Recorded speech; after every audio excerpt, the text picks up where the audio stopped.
Good morning, students. Today we will do direct and indirect narrations.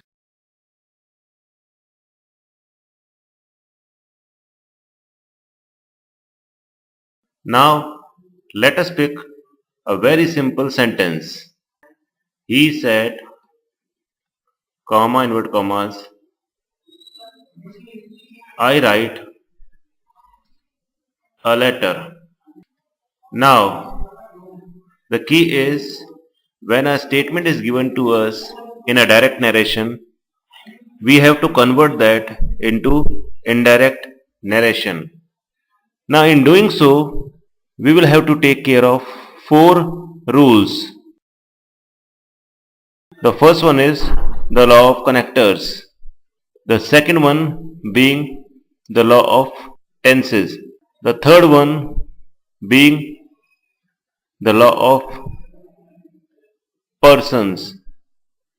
And the last but not the least are the other laws. So these are the four rules which we have to take care of if we want to convert a direct narration into indirect narration. Now before we begin, we will have to understand what actually the term reported and reporting stands for.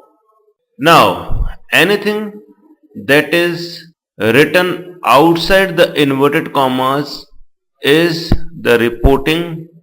It can be verb, it can be speech.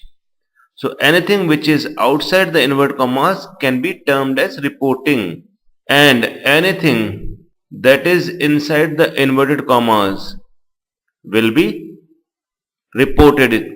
Generally speech is given to us, that's why we say reported speech is given to us inside the inverted commas.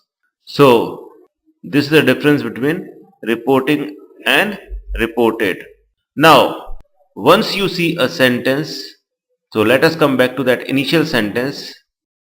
He said, I write a letter.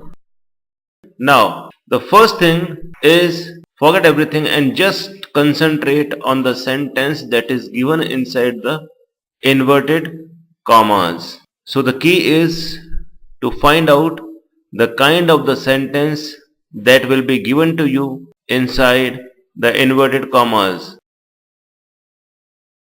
Now the first sentence which you can get can be assertive sentence or a declarative sentence. The second being the imperative sentence. Coming on to third one, it will be exclamatory sentence. The fourth being optative sentence, and the last one being the interrogative sentence. So these are the 5 sentences which generally are given inside the reported speech to us. Now once you identify the sentence, that will be helpful for you to supply a proper connector. But before doing that, actually let us understand what basically assertive sentences are. Now assertive sentences are the sentences in which you will get a subject, you will get a verb, you will get an object. In other words, we can say they are simple sentences. Okay, we can say they are simple sentences. Coming on to imperative sentence, what imperative sentences are? Now, imperative sentences are the sentences which starts from, they always starts from a verb. In other words, we can say they don't have any subject. So they are without subject. Exclamatory sentences. Now under this you will get a mark of exclamation, but you will get a mark of exclamation in the optative sentence as well. Now how to identify or to make out the difference between exclamatory and optative. Again, it is very simple. Exclamatory sentences are the sentences which show sudden human emotions. Under this, you will get words like ah, hooray, oh, alas, etc. Whereas optative sentences are concerned, you will get the sentences starting from may, or they can also start from the greeting words like good morning. At times you can have sentences beginning from good night, goodbye, etc. Coming on to interrogative sentences, we all know under this we will get a question mark after the end of a sentence. Again, they fall into two categories. The one starting from helping verb and the second starting from WH group words. Now coming on to connectors. Why the entire exercise we did of identifying the sentence so that we can supply the correct connector. Now, as far as assertive sentences are concerned, under assertive sentences, the connector that we will use will be that. In the imperative sentence, the connector that we will use will be to. Coming on to exclamatory sentences, the connector used will be that. Coming on to optative sentences, as I told you, they fall in two categories. One, in which your sentence starts from may. So, if your sentence starts from may, the connector used will be that. And if your sentence starts from the greeting words like good morning, goodbye, good night, etc., under this, the connector that you will use will be to. Coming on to interrogative sentences, as discussed earlier, they fall in two categories. The one starting from helping verb.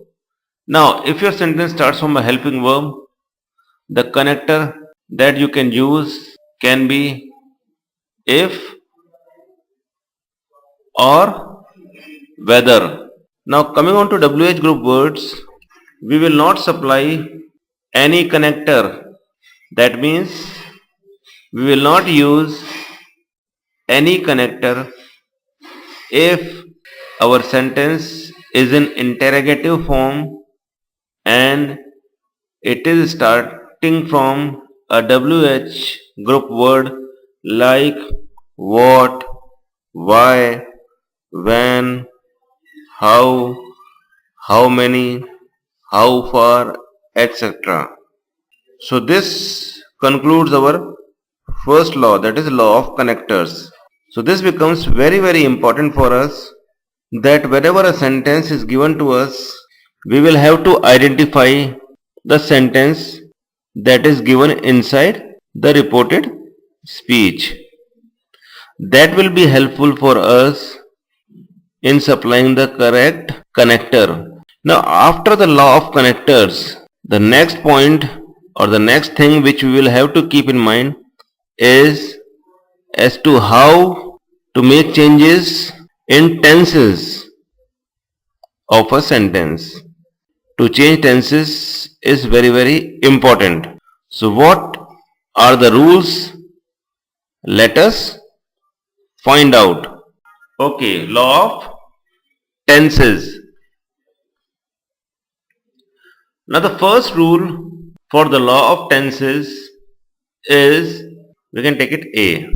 In all there are three rules. Now in the first rule we can say that if the tense of the reporting verb, that means anything that is outside the inverted commas. Now if the tense of the reporting verb is in present tense or future tense, in that case, the tense of reported speech is not changed. Let us understand this with an example.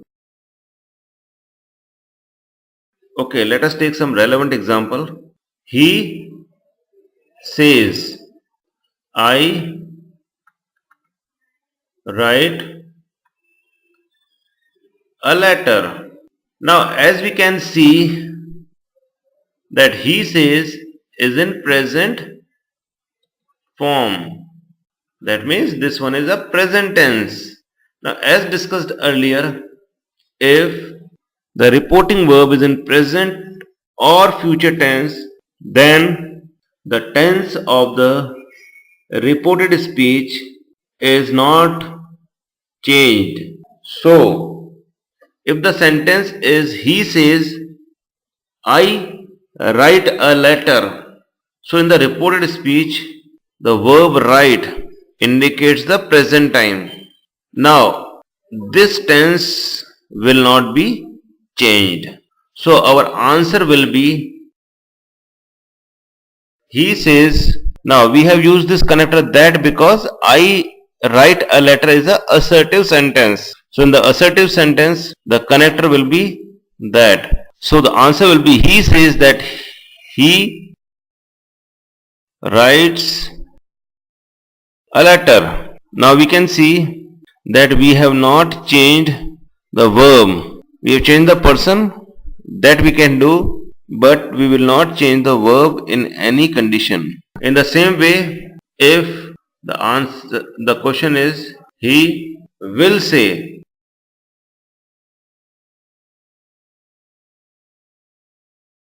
okay, he will say, I write a letter.